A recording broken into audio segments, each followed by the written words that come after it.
So Highland Noise Podcast, I'm Shane. I'm Glory. Happy Throwback Thursday, recorded on a Thursday, posted on a Monday. Damn straight. Yup. Bam boom pow. Yup. Yep. Continuing right along here, coming to the tail end of the Fall Out Boy discography, chatting about their 2018 album MANIA. Yes, we will be doing a throwback review for So Much for Stardust. And Didn't you're we not do a standalone review for that? no, it's not standalone because it came out 2023. We started doing standalones in 2024. 2024. Okay. So you're not allowed to make a comment about how is it a throwback review, it only came out 2 years ago. We know it's the name of the series, and I'm going to say that again next week, but yeah. I'm just letting everyone know this doesn't wrap it up. We got one more to go. We got one more to go, but diving into Mania, Glory's been hyping this up all day. It was since the beginning, but she's been texting me some really fucked up shit today about this album. So I'll just let her, start this one off, and we'll take it from there. This album is for people who enjoy fun. If you don't like this album, you suck. That's and bold. Gray is your favorite color, So obviously, okay, I'm going to start this off. I'm 100% sure that nostalgia plays a major role in how strongly I feel about this record. I was really into this album when, the emo quartet was my main personality trait. This was 2018. So, yeah, emo quartet. This was, Blurry Face Trench. This was peak Panic at the Disco. Not Pray for the Wicked. Well, granted, in that era, I did love Pray for the Wicked. I loved that album. I'm not gonna lie. Now, looking back, awful album. Watch our review on it. Yeah.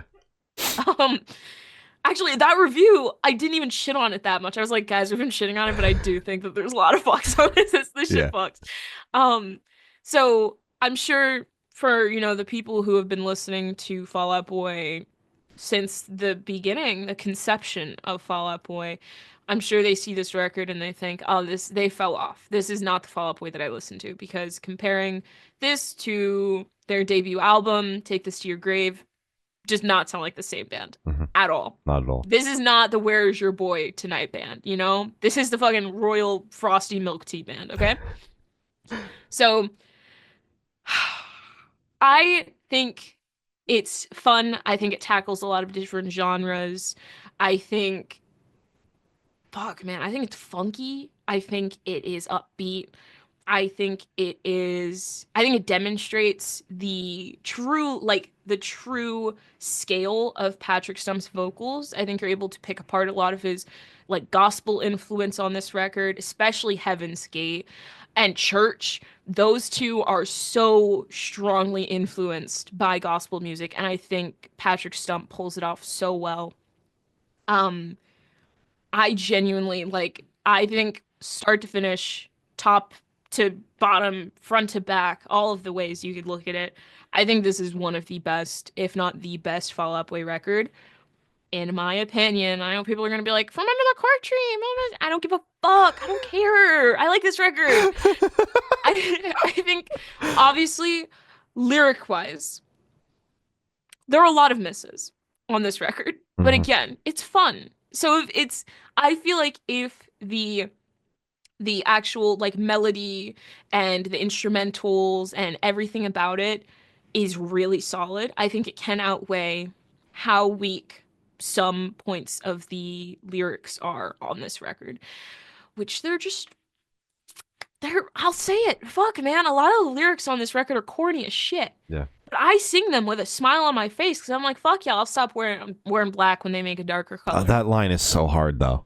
It's so exact because how they deliver it and how big it feels, and it's just I love this record. I really do. As I said, it was put out just in a very big point in my alternative fucking blooming into the world of rock and whatnot. And I think that this was the great stepping stone. This really pushed me and got me acclimated from kind of the more poppier stuff I used to listen to now kind of the rock. I think it was released at the perfect time. I think it is, as I said, just 1 to 10 incredible tracks. Obviously, Bishop's Knife Tricks are not it's not my favorite. Mhm. But it is the slower song. And I think it does its job as a closer. My personal favorites, I'm just gonna say, let's say I love this record. I love all of the tracks. I think it's catchy. I think all the choruses are great. I think all the hooks are great. I think instrumentally it is top tier. Lyrically, probably like a 5 out of 10. But fucking vibe wise, 10 out of 10. I think it's great. My personal favorites are, oh my God, Stay Frosty, Royal Milk Tea. I think the past three records, they've really had intros down to a T. They really know how to grab your attention. They know how to get that energy up immediately. Just off of Save Rock and Roll, everything forward intro wise, they've nailed it. So Yeah. they got that shit down now. Stay Frosty, Royal Milk Tea, Hold Me Tight or Don't, Wilson, Expensive Mistakes, and Church are my personal favorite. My least favorites are probably Sunshine Riptide and Bishop's Knife Tricks.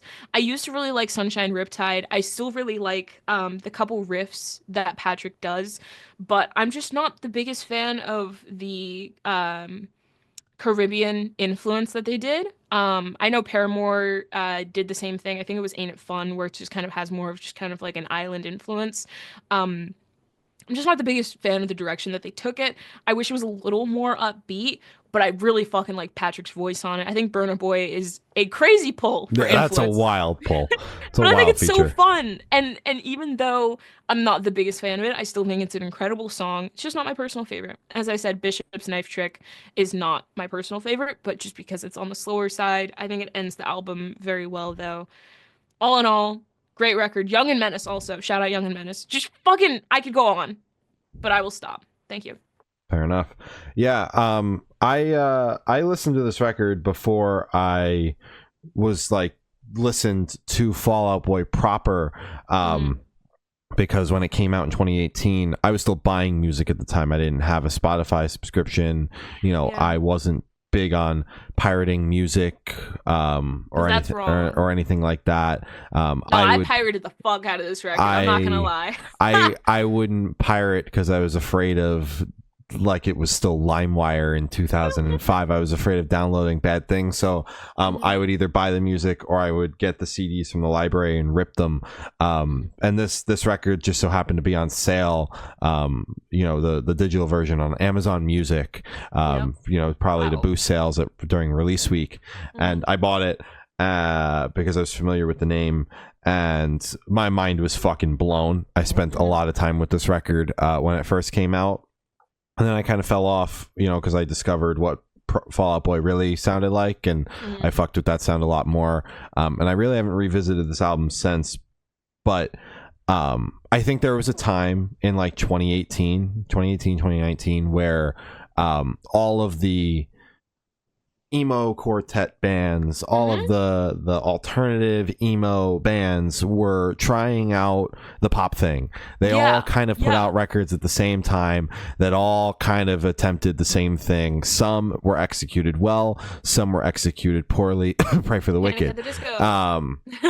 And I think that Fall Out Boy is on the top of that list in terms of bands that executed that sound well.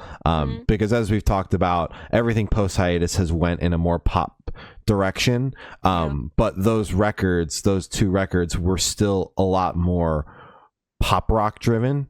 There were still a lot of guitars and things like that, where this record feels a lot more like a pop album. There's a lot more elements that make it pop. There's still obviously the standard rock instruments on the record, but there are so many additional elements to build and make that music sound bigger and sound more like a traditional pop sound than we got on those previous albums.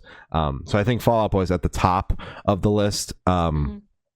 From that like small little era of the genre that we have, where everyone, it felt like every band just got on the same page and was like, we're all going to try the same thing, we're going to see what happens. Because they all came out at the same fucking time. Even that's why I was like, it was released at the perfect time because everyone was doing that shit. Yeah, and then in metalcore, every metalcore band attempted a butt rock record at the same time. So it was just a weird time for music in general. Bad era. A weird time in music in general.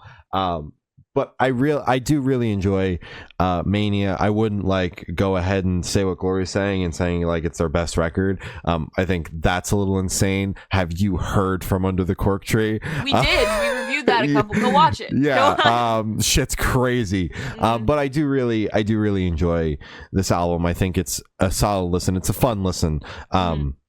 You know, they're not taking themselves too seriously, but I also think that it's across the board. Like, there's no song on here that like really jumps out at me like the first two records that like those are the big singles, because this record really didn't have that.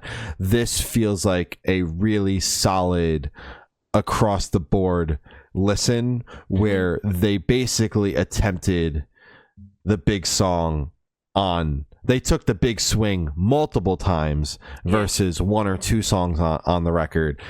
Because really the only songs that I came away with not really enjoying are Heaven's Gate and Sunshine Riptide. Sunshine Riptide is just a weird fucking song. And I don't mind Bishop's Knife Trick. It is the slower song, but I think it works well where it's placed on the record to close things off. It makes sense. I love the 1, 2, 3 run, or honestly, the first 4 tracks with Stay Frosty, Royal Milk Tea, the last of the real ones, which absolutely bumps, by the way. Hold Me Tighter, Don't, Wilson's Expensive Mistakes. Church is phenomenal as well, but I really enjoy those first 4 songs, like, even if I'm not feeling the rest of the record, because I don't feel like the record flows in the best way. It does kind of feel a little disjointed and almost like a playlist in a weird way. Like, it's really solid to start off. Like, it pummels you for those first 4 songs, and then it gets weird really quickly after that and kind of goes on this massive wave up like and down playlist. So not a huge fan of that in terms of the listening experience. Like, I almost feel like Young and Menace could be the opener, because it's got that really big feeling, and it's stuck like randomly at track 9, like The Forgotten Child, where yes, it doesn't have the same effect as the previous openers of the post hiatus era, but it just has that feeling to it, and I've always felt that way about that song. Another one of my favorites as well is Champion. But yeah, overall I think it's a really solid attempt at the weird little subgenre of the subgenre that was attempted during that weird time of 2018, 2019. And I think it's a solid record. Wouldn't go out to say it's my favorite Fall Out Boy record. I wouldn't even say it's top 3, but whatever. There's a lot of albums. I didn't make it. There's a lot of albums in the discography, and it's not all the way down at the bottom. That's for sure. It's definitely a fun listen, and one of my favorites from the post hiatus record, or post hiatus era. It was my favorite of the post hiatus era until I heard the record we'll be chatting about next week. So yeah, those are our thoughts on Fall Out Boy's 2018 Mania. We'll be chatting about So Much for Stardust next week, and then that caps this fun little review series. So all the previous reviews are linked down below. We're taking suggestions. If there's a discography you want us to dive into, let us know. We're open to suggestions. Let us know in the comments. Subscribe to us here on YouTube. It helps us out a ton. You can follow us on Instagram. It's Good Noise Podcast. Facebook is Good Noise Pod. TikTok is Good Noise Podcast. Audio streaming services are Good Noise Podcast, and Patreon is patreon.com/Good Noise Podcast. Other than that, I've been Shane. I have been Glory. And we've been the Good Noise Podcast. See you next week. Bye. Bye.